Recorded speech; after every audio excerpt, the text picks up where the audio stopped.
Hi, fellow leaders, and welcome back. Within a podcast series called A Time to Lead.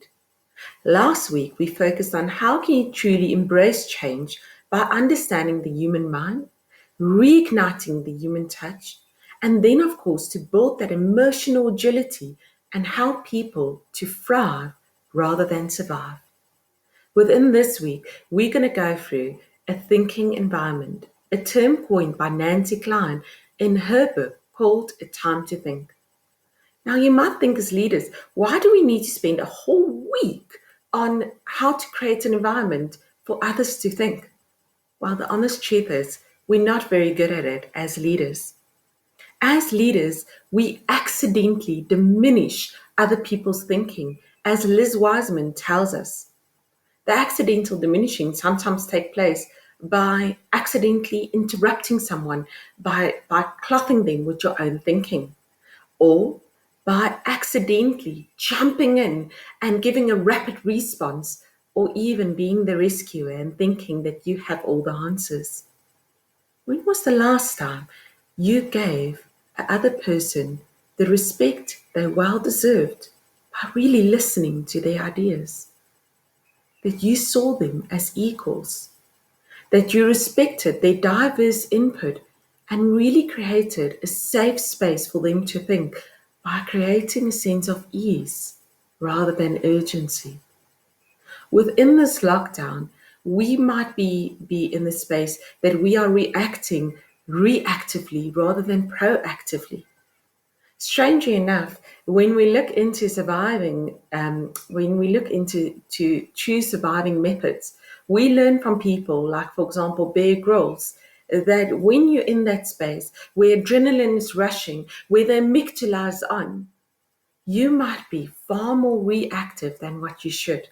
And unfortunately, that is the time that we make the wrong choices and the wrong decisions because we don't allow ourselves to slow down.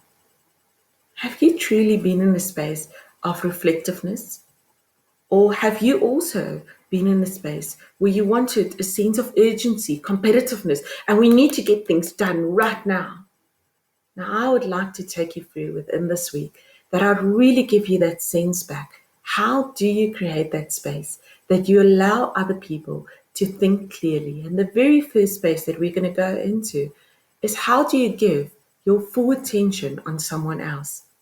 Very interesting is that Nancy Klein says the quality of your attention determines the quality of the other person thinking. Now, when we think about this, how do we give our full attention on someone else? For example, do you truly focus your listening purely on that person whilst they're speaking? What is your facial expression saying at that moment? In our diverse cultures, we cannot say that we're thinking and allowing the person respect by just keeping eye contact, because in some cultures, eye contact is not needed or are even unwanted. But how is your body language saying that you are really present on that person? Are you allowing the space of no interruption and that this person will only allow you the space to ask questions when and if they needed it? Then a second part of this is, of course, incisive questioning. Now, what does incisive questioning means?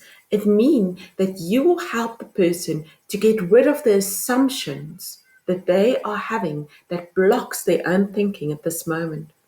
Now, before we get to incisive questioning, we need to understand that there's three parts of assumptions that can be there. The very first part is that it might be a fact.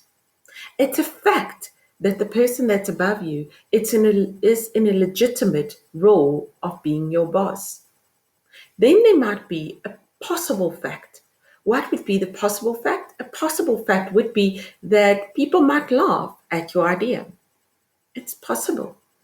But then the most dangerous ground that people will go into is called bedrock assumptions. Now, what is bedrock assumptions? Coined again by Nancy Klein. Now, these are subjective and not objective. These are formulated by their own lenses of perspectives and assumptions that they made through the years.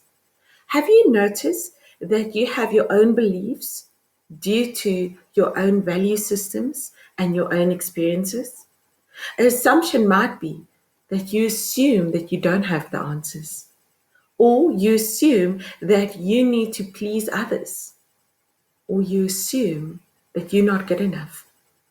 Now, to help people move beyond these bedrock assumptions and even facts or possible facts is what we call incisive questioning.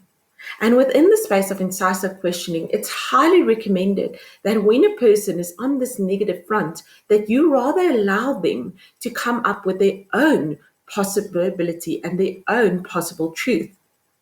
So, for example, if you said to yourself that you are currently not good enough, I would ask a person, what would be the opposite of not good enough?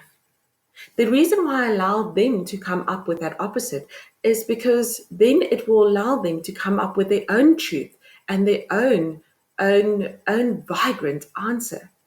Now, it might be that they say to you, it might be that I'm competent, that I can do this. Then you come in. If you knew that you could do this, how would you then achieve this goal?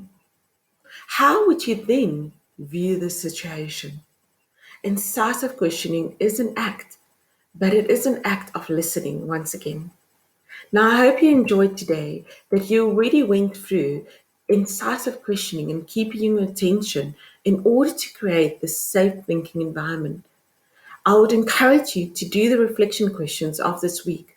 And truly, before you get into tomorrow's space of equality and appreciation, that you would truly go in and just listen to what your employees have to say. Thank you.